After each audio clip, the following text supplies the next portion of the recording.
Alors, bonjour à toutes et à tous, c'est l'évangéliste Cospiel. On se retrouve pour une troisième vidéo sur le mariage. Et vraiment, on vous remercie. Vous êtes de plus en plus nombreux à nous regarder. Mais vous n'êtes pas tous abonnés. Vous êtes au moins 43% à regarder, à ne pas être abonnés. Donc, ça nous donnera beaucoup de force. Et en plus, vous ne manquerez pas les notifications. Donc, installe-toi, prends de quoi noter. Et puis, c'est parti.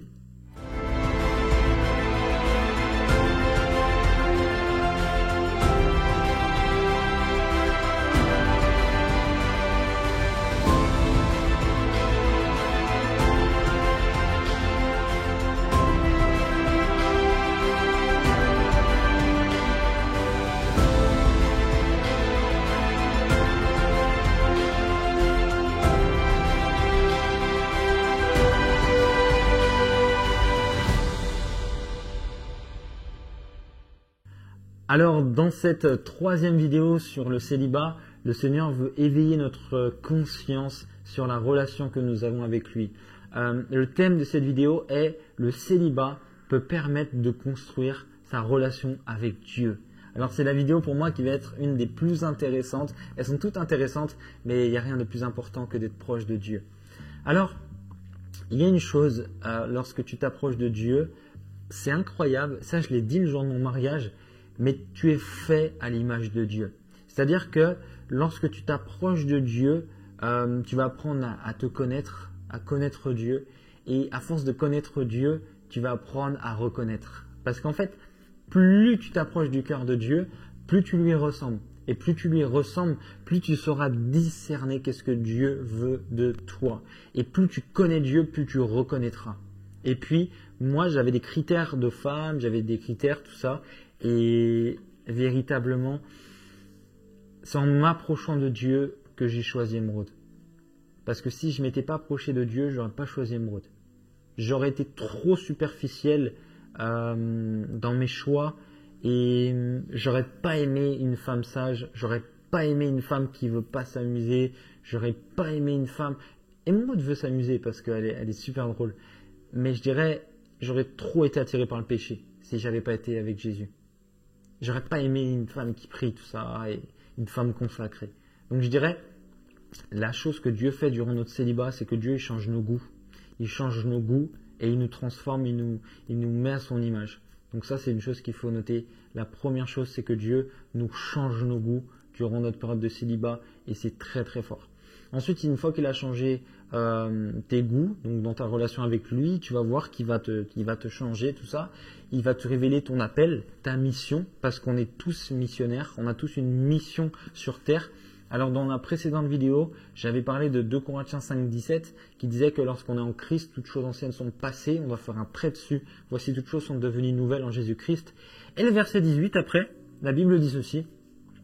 Et tout cela vient de Dieu, qui nous a réconciliés avec lui par Christ et qui nous a donné le ministère de la réconciliation. Waouh! Car Dieu était en Christ, réconciliant le monde avec lui-même et n'imputant point aux hommes leurs offenses. Il a mis en nous la parole de la réconciliation. Une chose est sûre, c'est que le Seigneur nous appelle tous à sauver des âmes.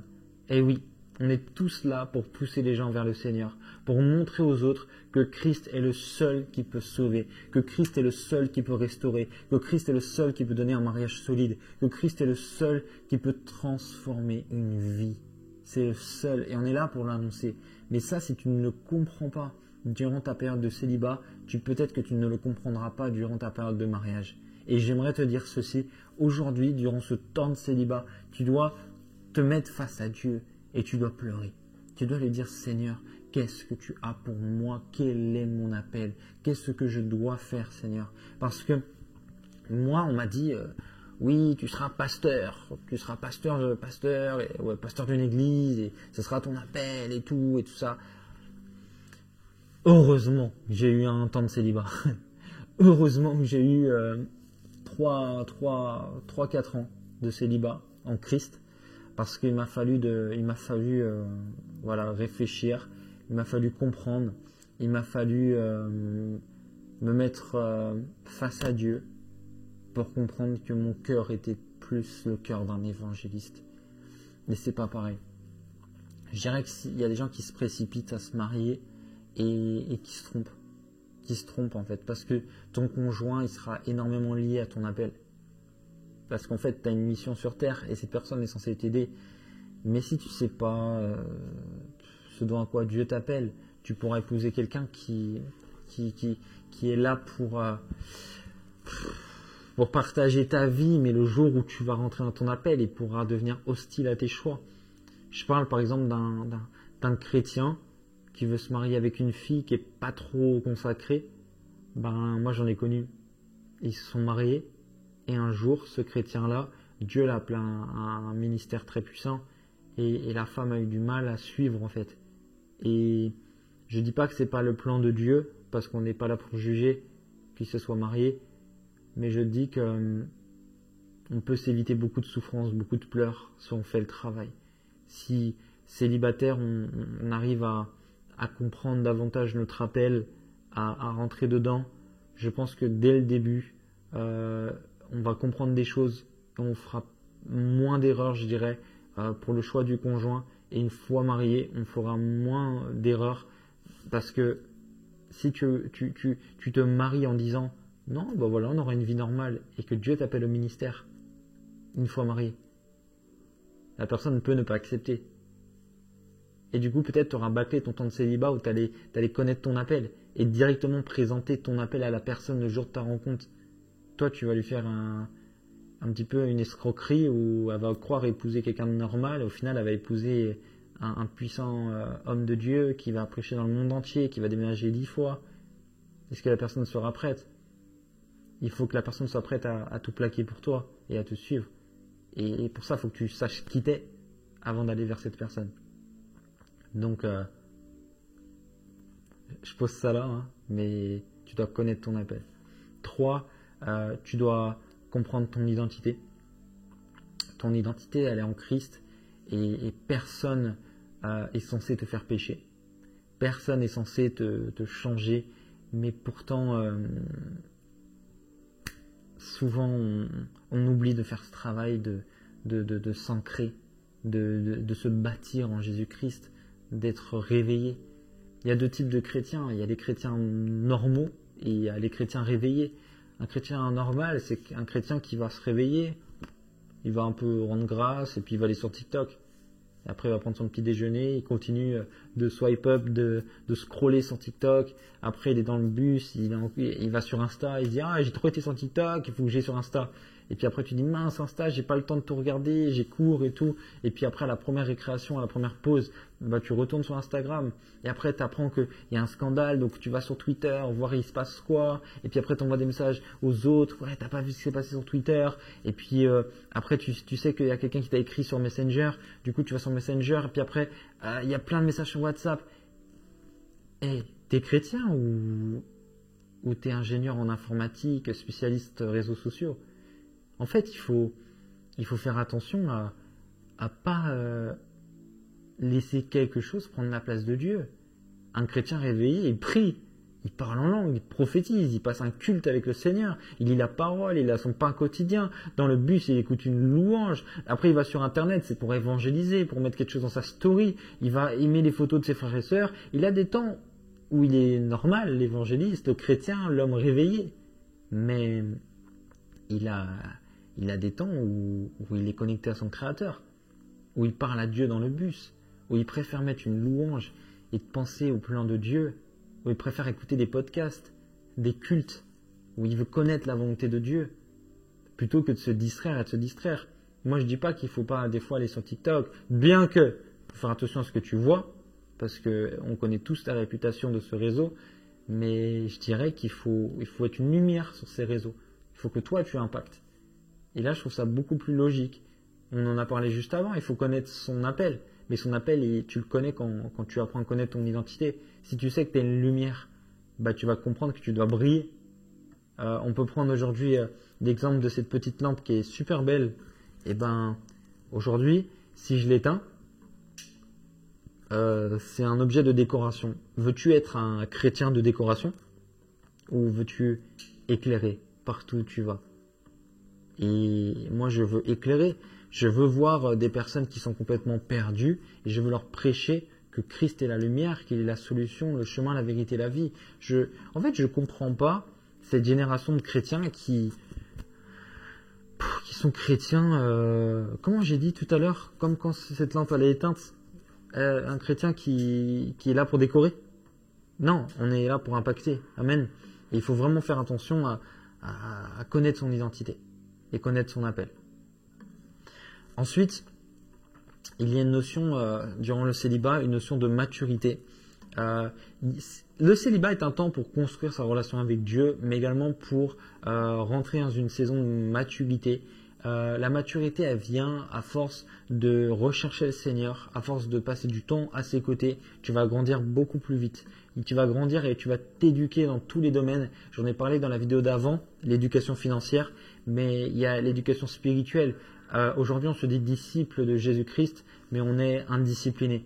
Je ne crois pas qu'on peut être indiscipliné et être disciple de Christ. Il y a une discipline de sainteté. Si on me dit d'aller en boîte, j'y vais pas. Et ça, c'est des choses que tu dois comprendre maintenant. Si on me dit, je sais pas, un chrétien mature, il sait dire non. Il sait prendre position. Il sait montrer ses valeurs. En fait, la notion de maturité, c'est une notion de ressembler à Christ. Et Christ, il n'a jamais renié son identité. Il a même dit, si tu me renies devant les hommes, je te renierai devant le Père. Donc en fait, la maturité, pour moi, elle est également dans l'amour. Elle est également dans l'amour, pas que dans la connaissance. Il y a des personnes qui n'ont pas l'amour, et je pense que durant un temps de célibat, c'est un temps où tu es un petit peu seul, où tu souffres aussi parfois, je comprends, mais durant ce temps un petit peu seul, il faut faire un travail, parce que des fois on n'aime pas parce qu'on est blessé, on n'aime pas parce qu'on n'a jamais vraiment été aimé. Et moi je sais que c'est durant mon temps de célibat que j'ai été restauré sur mon cœur, sur ma relation avec Dieu, et que j'ai pu commencer à aimer comme Dieu aime. Il y a même un chant, Walk in Love, qui dit « Je veux marcher comme tu as marché, je veux même aimer comme tu as aimé. Moi je veux parler comme tu as parlé. Amen. Je veux être comme Jésus. » Et puis dans une temps de mise à part. Moi j'ai beaucoup jeûné. Je jeûne encore beaucoup, mais j'ai beaucoup jeûné célibataire. J'étais trop maigre.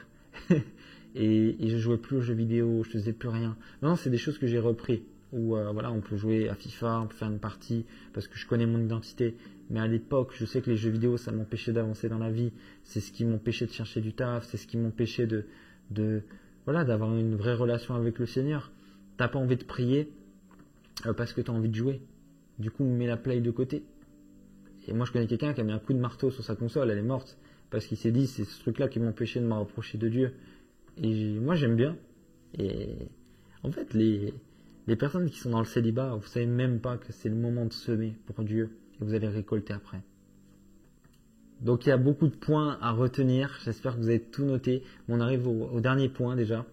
Tu dois briser les faux raisonnements. Il y a énormément de faux raisonnements. Par exemple, il y a une mauvaise description de l'amour qu'on a. C'est tu me donnes. Non, allez. Admettons, allez, j'essaie de comprendre ça. Par exemple, il y a un faux raisonnement qu'il y a dans la vie de certaines personnes, c'est tu vas payer un restaurant à quelqu'un, mais tu lui dis bon, tu me paieras le prochain. Moi, j'aime pas cette manière de penser, parce que soit tu m'offres, soit tu m'offres pas. Mais là, en fait, c'est pas l'amour selon le Seigneur. L'amour ne recherche pas son intérêt. Moi, j'aime pas quelqu'un qui me rend service et qui me dit ouais, tu me revaudras ça. Bah, c'est pas sincère. En fait, il est pas content de m'avoir aidé. Enfin, normalement, t'aides tout court, quoi. T'attends rien en retour. Sinon, t'as pas aidé, t'as manipulé. Moi, j'aime pas ça. J'aime pas quand, je sais pas, tu vas aider pour, tu demandes à quelqu'un de t'aider pour ton déménagement. Et après, il te dit, le jour où je déménagerai, j'espère que tu seras là. Hein. Moi, j'aime pas. Je trouve ça malsain. Bien sûr que je serai là. Et si je suis pas là, c'est pas parce que tu me dis ça que je serai là ou je serai pas là.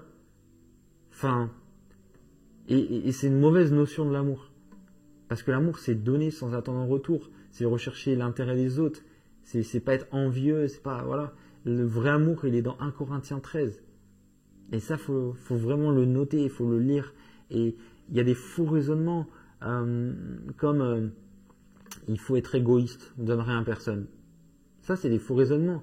Ça va détruire ton mariage, ça va détruire tes relations. Durant le temps de célibat, on n'est pas là que pour parler du mariage en fait. On est là pour parler de toi. En fait, qui t'es? Quelle est ta manière de penser? Il est temps de briser les faux raisonnements. Il est temps de briser tout ce qui n'est pas selon la parole. Et tu ne sauras jamais qu'un faux raisonnement est un faux raisonnement tant que tu n'as pas été confronté à la parole de Dieu. C'est la parole de Dieu qui va te dire ça, je veux que tu l'arrêtes. Ça, c'est pas de moi. Ça, c'est pas en adéquation avec ma parole.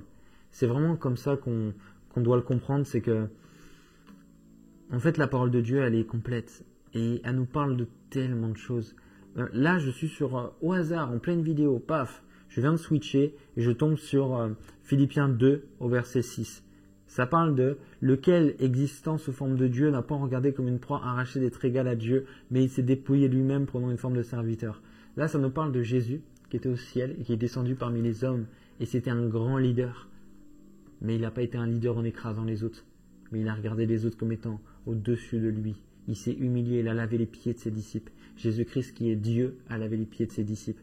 Et ça brise un faux raisonnement. Qu'un leader, il écrase les autres. Donc aujourd'hui, on va être une génération de jeunes qui renouvellent leur système de pensée. Amen. Alors je vais pouvoir prier pour toi. Et je vais pouvoir prier que durant ton temps de célibat, que le Seigneur te façonne et qu'il fasse de toi une femme ou un homme de puissance, consacré, sage, rempli de bonté et d'amour. Je prie et je déclare sur ta vie que ta relation avec le Seigneur soit de plus en plus forte et que de jour en jour, le Seigneur te remplisse d'amour pour lui. Que de jour en jour, tu puisses savoir que tu n'es pas dans ce monde pour vivre les choses de ce monde. Tu n'es pas dans ce monde en étant de ce monde. Tu es dans ce monde pour impacter le monde. Et on vit dans le monde, mais on n'est pas de ce monde. Je prie que tu puisses impacter partout où tu es, à cause de ta relation avec Dieu. Que tu puisses être une lumière partout où tu seras. Au nom de Jésus. Amen. Amen. Alors on vous remercie d'avoir suivi tous ces enseignements. Il y a encore 2 vidéos sur le célibat. La seconde sera celle d'après, le don du célibat. On va essayer de le décrire. Donc on va beaucoup lire la parole par contre. Et dans la dernière vidéo, on va parler des erreurs à ne pas commettre quand on est célibataire. Donc il faudra activer la cloche parce que comme ça tu recevras la notification sur ton smartphone. Et je vous dis à très bientôt. Merci à tous les partenaires. Merci à tous ceux qui prient. Merci à vous tous. On vous aime.